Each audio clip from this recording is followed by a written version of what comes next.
Okay guys, you're in a nutshell with me, Ina. This is a follow-up episode tungkol po doon sa storya ng isang grupo ng international students na nagpoprotesta sa Alberta na pinuntahan po ng CBSA at doon nagkaroon ng immigration check.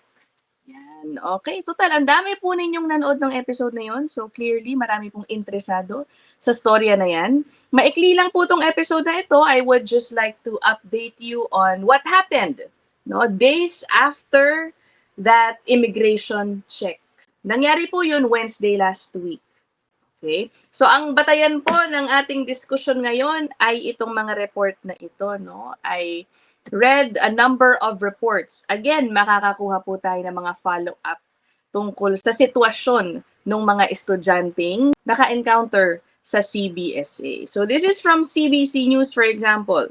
12 international students at Calgary protests refer to CBSA office after status check.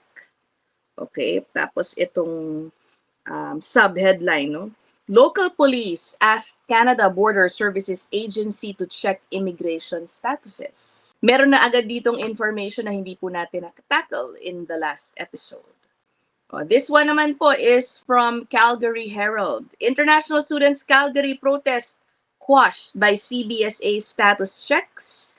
The demonstration over eligibility changes for work permits lasted 22 days. And third, no, isa pang nabasa ko rin itong sa Juno News. Canadian border agents flagged 12 Calgary student protesters as potentially inadmissible. All right. Canadian Border Enforcement confirmed that during its raid of an international student protest in Calgary, 12 activists were found to be potentially inadmissible to Canada. Okay.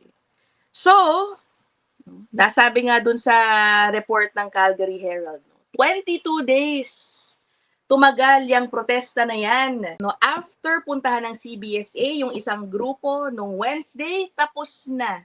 Tapos na raw. Okay, wala na raw mga protesta ngayon. Okay, nakita ko yan actually very last sentence nung report ng Calgary Herald. Ito po yan, look at the last sentence. The protest was officially removed Thursday. Okay. Same report saying na it lasted for 22 days. So clearly, no, guys, natakot na yung ibang mga nagpoprotesta siguro, no? Sabi nila bago pa tayo puntahan din ng CBSA, itigilan natin ito. But who knows, maybe in the coming days makakita na naman po tayo sa mga social media posts ng panibago na namang mga protesta. So now I will share with you a little bit more information of how the CBSA got there. Okay, again, based on the articles that I read. Ano? Ang nangyari po pala, ang nagpatawag ng CBSA ay yung Calgary Police. Okay, so the Calgary Police or CPS, nauna po pala silang pumunta doon sa mga nagpoprotesta. Bakit? Meron daw pong mga nagre-reklamo. No?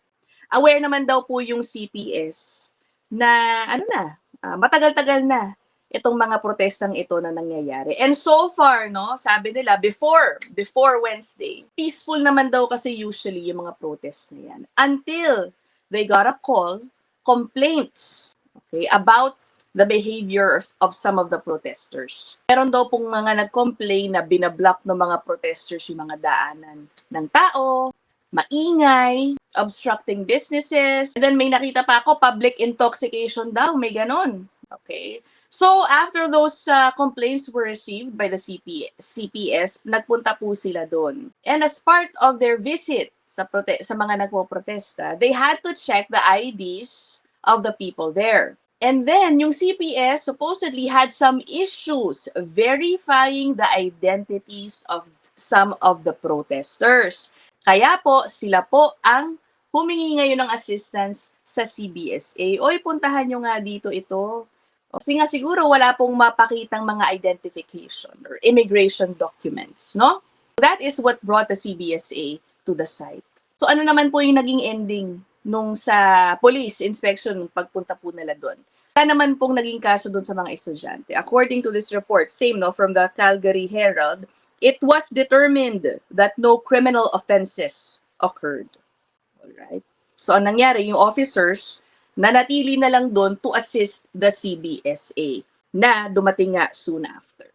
And then, as we read in the report of CBC News, ang nangyari po, may mga 20 protesters who were there at the site. Hiningan po ng mga ID, and 12 of them were found to be potentially inadmissible. Okay, potentially inadmissible. Remember in that earlier episode po natin, may isang report, sabi ko medyo duda ko. Ang sinabi kasi, they were taken and brought to the CBSA. So now I think the more accurate explanation is, after po nakita na potentially inadmissible yung 12, sila po ay sinabihang, kailangan nyo na pong magpunta sa CBSA later on in the day for further investigation po siguro, no, or questioning about their status. Ang hindi po natin alam sa ngayon ay kung sumipot ba, no, yung 12 yan sa CBSA. I would only assume na kung sila po ay nag-appear dyan, yun na yun, baka maging tuloy-tuloy na yun. Kung mapatunayan na indeed they are inadmissible, baka mas mapabilis na po yung kanilang pagpapa-remove from Canada. So yan po ang mga nakalap ko dito sa mga reports na ito. Alam niyo ba sa social media po, no? Alam po ako nakitang ilang mga comments, no, na parang hindi daw tama yung ginawa ng CBSA dahil clearly it is to intimidate the students para daw pigilang sila na i-practice ang kanilang karapatang magprotesta. Mga ganyan, no? What do you guys think about that? No? Ako naman, for me, I think it's really intentional by the CBSA. They are sending a message to these protesters that hindi naman kayo pinipigilan magprotesta pero kung nandyan kayo, siguruhin niyo meron kayong valid status. Which brings me to another statement, no, na nakita ko from one popular immigration consultant on social media. No? Ang sabi po niya, yung ginawa po ng CBSA ay isang reminder, okay, sa mga out of status. Yung nandun po sa 90-day restoration period. Nire-remind niya yung mga nasa ganyang sitwasyon na yung 90-day period po na yan, hindi po yan grace period. Okay? Lalo na kung kayo ay yung tipong hinihintay nyo yung 90th day bago kayo mag-file ng kung anumang bagong application, no? Doon kayo sa 90th day or 89th day magpa-file ng application to extend your stay as a visitor or whatever, no?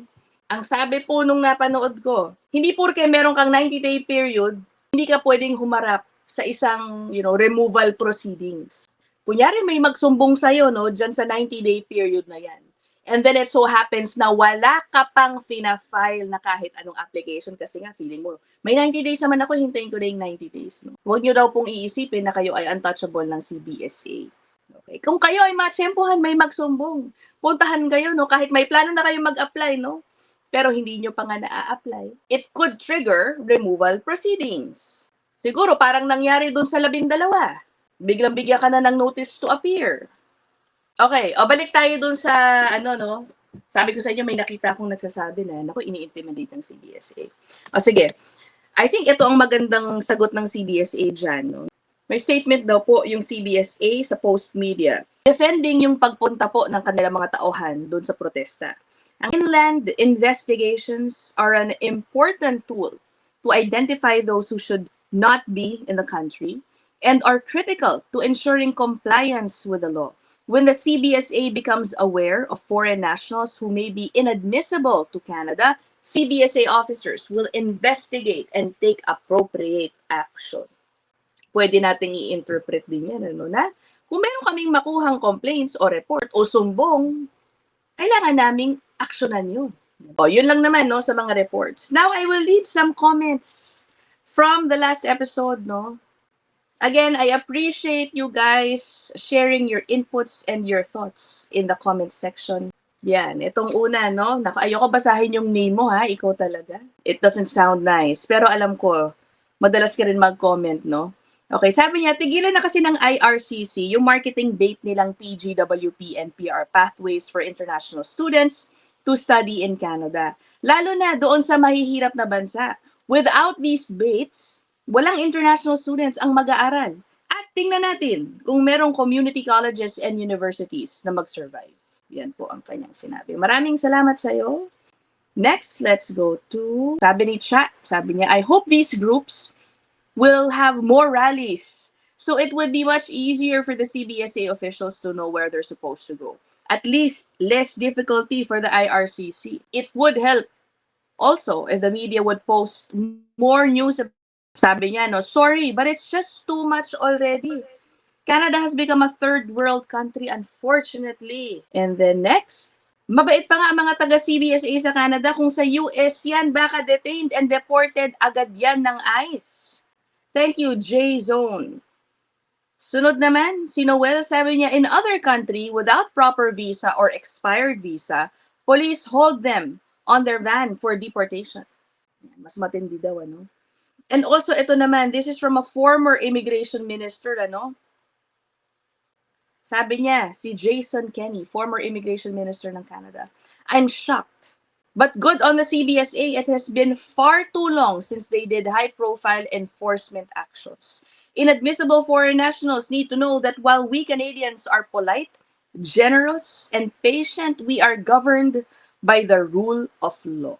Yan. Again, maraming salamat po sa lahat ng mga nag-iiwan ng comments sa ating mga episodes. What do you think about these latest reports, no? Dun sa CBSA spot check, ayun, natapos na ang mga protests. Palagay nyo, magkakaroon pa ulit? I'll end this episode here. I'll see you guys in the next one. Bye!